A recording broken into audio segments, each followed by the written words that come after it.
சட்டமன்ற தொகுதிக்குட்பட்ட விநாயகம்பட்டு கிராமத்தில் 2 லட்சம் மேல்நிலை கொள்ளளவு கொண்ட நீர்த்தேக்க தொட்டியினை முதல்வர் ரங்கசாமி திறந்து வைத்தார். புதுச்சேரி மாநிலம் திருபுவனை சட்டமன்ற தொகுதிக்குட்பட்ட விநாயகம்பட்டு கிராமத்தில் கட்டப்பட்டுள்ள 2 லட்சம் கொள்ளளவு கொண்ட மேல்நிலை நீர்த்தேக்க தொட்டி திறப்பு விழா நடைபெற்றது. புதுச்சேரி யூனியன் பிரதேசத்தில் உள்ள அனைத்து கிராம பகுதிகளுக்கும் மேம்படுத்தப்பட்ட குடிநீர் வழங்குதல் திட்டத்தின் கீழ் மேல்நிலை நீர்த்தேக்க தொட்டியுடன் கூடிய இதர பணிகளுக்கான திட்டங்கள் தயாரிக்கப்பட்டு பொதுப்பணித்துறை பொது சுகாதார கோட்டம் கிராம குடிநீர் உள்கோட்டம் மூலம் செயல்படுத்தப்பட்டு வருகின்றன. பெருகி வரும் மக்கள் தொகையை கணக்கிற்கொண்டு கிராமப்புறங்களில் நாள் ஒன்றுக்கு நபர் ஒருவருக்கு 55 லிட்டர் அளவுக்கு குறையாமல் தரமான குடிநீர் வழங்க அரசால் திட்டங்கள் மேற்கொள்ளப்பட்டு வருகின்றன.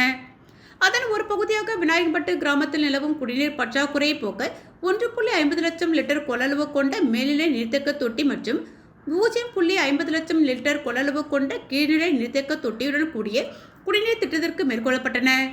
இத்திட்டத்தின் மதிப்பீடு தயாரிக்கப்பட்டு அதற்கான அரசின் ஒப்புதல் ரூபாய் 2.85 கோடி அளவில் பெறப்பட்டு இந்த பணிகள் கீழ் புதியதாக மேல்நிலை நீர்த்தேக்க தொட்டி, கீழ்நிலை நீர்த்தேக்க தொட்டி, மின் மோட்டார் மற்றும் புதிய குடிநீர் விநியோக குழாய்கள் அமைத்தல் போன்ற பணிகள் மேற்கொள்ளப்பட்டது.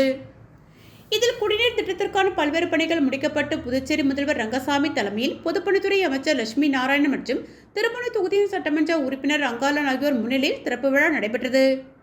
இவ்விழாவில் தலைமை செயலர் சரத் சவுகான், பொதுப்பணி செயலர் முத்தம்மா, பொதுப்பணித்துறை தலைமை பொறியாளர் வீரசெல்வன் உட்பட அதிகாரிகள், பொதுமக்கள் திரளாக கலந்து கொண்டனர்.